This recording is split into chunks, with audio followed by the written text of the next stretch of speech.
வணக்கம் நண்பர்களே, இது உங்கள் கிராஜுவேட் தமிழா. MBBS BDS கவுன்சிலிங் வந்து இன்னைக்கு ஸ்டார்ட் ஆயிடுச்சு. அண்டர் 7.5% ரிசர்வேஷனில் இருக்க மாணவர்களுக்கு அவங்களுக்கான சீட் மேட்ரிக்ஸை வந்து அஃபீஷியலாக வெப்சைட்டில் வெளியிட்டிருக்காங்க. இந்த வருஷம் வந்து பார்த்தோம்னா சீட் மேட்ரிக்ஸ் ரொம்பவே அதிக அளவில் இருக்குது. ஸோ நிறைய மாணவர்களுக்கு வந்து பார்த்தோம் அப்படின்னா 7.5% ரிசர்வேஷனில் சீட்டு கிடைக்கிறதுக்கான வாய்ப்புகள் ரொம்ப அதிகமாக இருக்குது.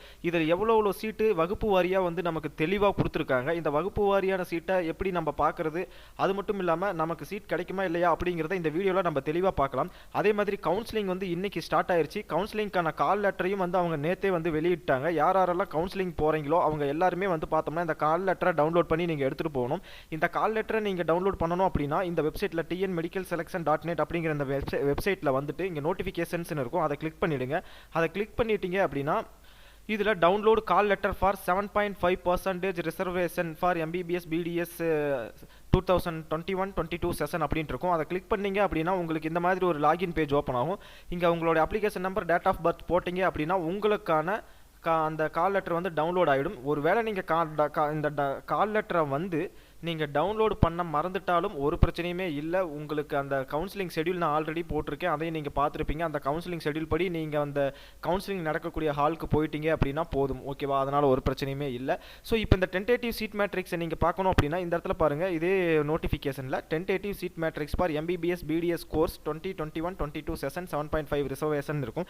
இதை கிளிக் பண்ணீங்க அப்படின்னா நமக்கு இந்த மாதிரி ஒரு PDF பேஜ் ஓப்பன் ஆகும். இந்த PDF பேஜில் வந்து பார்த்தோம் அப்படின்னா நமக்கு MBBSக்கும் BDSக்கும் வந்து கவுன்சிலிங் நடக்க போகுது. அந்த MBBSல கவர்மெண்ட் காலேஜஸ்ல எவ்வளோ சீட் இருக்கு, MBBSல செல்ஃப் ஃபினான்சிங்ல எவ்வளோ சீட் இருக்கு, MBBSல ESIC காலேஜஸ்ல எவ்வளோ சீட்ஸ் இருக்கு அப்படிங்கிறதையும், BDSல கவர்மெண்ட் காலேஜஸ்ல எவ்வளோ சீட்டு, BDSல நமக்கு செல்ஃப் ஃபினான்சிங்ல எவ்வளோ சீட் இருக்கு அப்படிங்கிறதையும் நமக்கு தெளிவாக இங்கே கொடுத்துருக்காங்க. ஸோ டோட்டலாக 7.5% கவுன்சிலிங்கில் MBBSக்கு வந்து 437 சீட் அவங்க கொடுத்துருக்காங்க. டோட்டலாக இந்த வருஷம் வந்து பார்த்தோம் அப்படின்னா 11 நியூ மெடிக்கல் காலேஜஸும் இதில் ஆட் ஆயிருக்கு.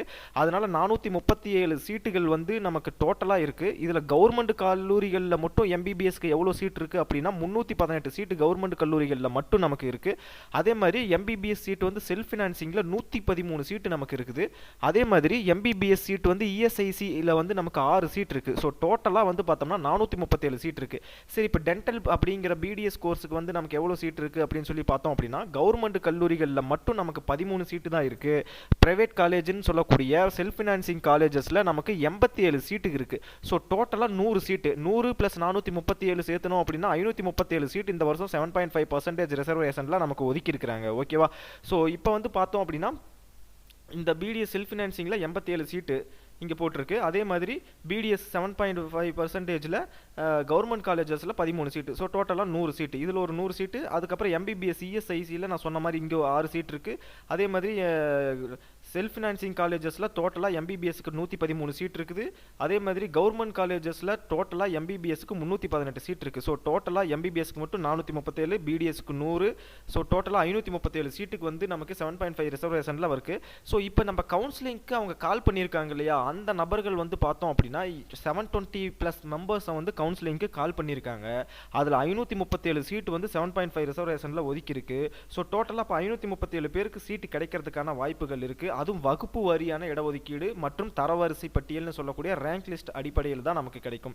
ஃபார் இப்போ வந்து reservation BCக்கு, BCM, MBC, SC, SCA இவங்களுக்கெல்லாம் அந்த ரிசர்வேஷன் பேட்டர்ன் இருக்கு இல்லையா, அந்த ரிசர்வேஷன் பேட்டர்ன் படி வந்து என்ன பண்ணுவாங்க அப்படின்னா சீட்டு அலாகேஷன் வந்து இன்னைக்கு நடக்க போகுது. இன்னைக்கு 2 மணிக்கு இந்த கவுன்சிலிங் முடிஞ்சிடும். இதுக்கான அலாட்மெண்ட்டும் நம்ம வெப்சைட்டில் இன்னைக்கு டவுன்லோட் பண்ணிக்கலாம், ஓகேவா?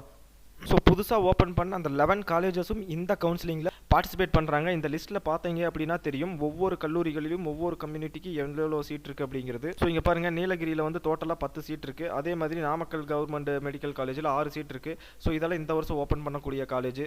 ஸோ இதே மாதிரி தான் கவர்மெண்ட் கோட்டாவில் இருக்கவங்களுக்கும் அப்ளை பண்ணவங்களுக்கும் மேனேஜ்மெண்ட் கோட்டாவில் அப்ளை பண்ணவங்களுக்கும் சீட் மேட்ரிக்ஸ் வரும். அந்த சீட் மேட்ரிக்ஸை பார்த்து நம்மளுக்கு வந்து எந்தெந்த கம்யூனிட்டியில் எவ்வளோ சீட்டு எந்தெந்த கல்லூரிகள் இருக்கோ அந்த கல்லூரிகளை தேர்ந்தெடுத்து நம்ம கவுன்சிலிங்கில் சொல்லணும். அப்போ தான் வந்து அதில் நமக்கு சீட் இருந்தால் அவங்க அலாட் பண்ணி தருவாங்க. ஸோ 7.5% ரிசர்வேஷனில் போயிருக்க மாணவர்கள் நீங்களும் வந்து என்ன பண்ணணும் அப்படின்னா உங்கள் கம்யூனிட்டிக்கு எந்தெந்த கல்லூரியில் எவ்வளோ சீட் இருக்குன்னு பார்த்துட்டு அதையெல்லாம் தனியாக இந்த மாதிரி லிஸ்ட்டை பார்த்து எடுத்து கையில் வச்சுக்கிட்டு கவுன்சிலிங் ஹால்குள்ளே போங்க. அங்கே சொல்லுங்கள், உங்களுக்கு சீட் இருந்தால் அவங்க கண்டிப்பாக போட்டு தந்துடுவாங்க, ஓகேவா? ஸோ இவ்வளோ தான் ப்ரொசீஜர். இதை பார்த்துட்டு மறக்காமல் உங்களோட சீட்டை நீங்கள் உறுதிப்படுத்திக்கங்க. இவ்வளோ நேரம் இந்த வீடியோ பொறுமையாக பார்த்துருந்தவங்க எல்லாருக்குமே ரொம்ப ரொம்ப நன்றி. வணக்கம். இது உங்கள் கிராஜுவேட் தமிழா.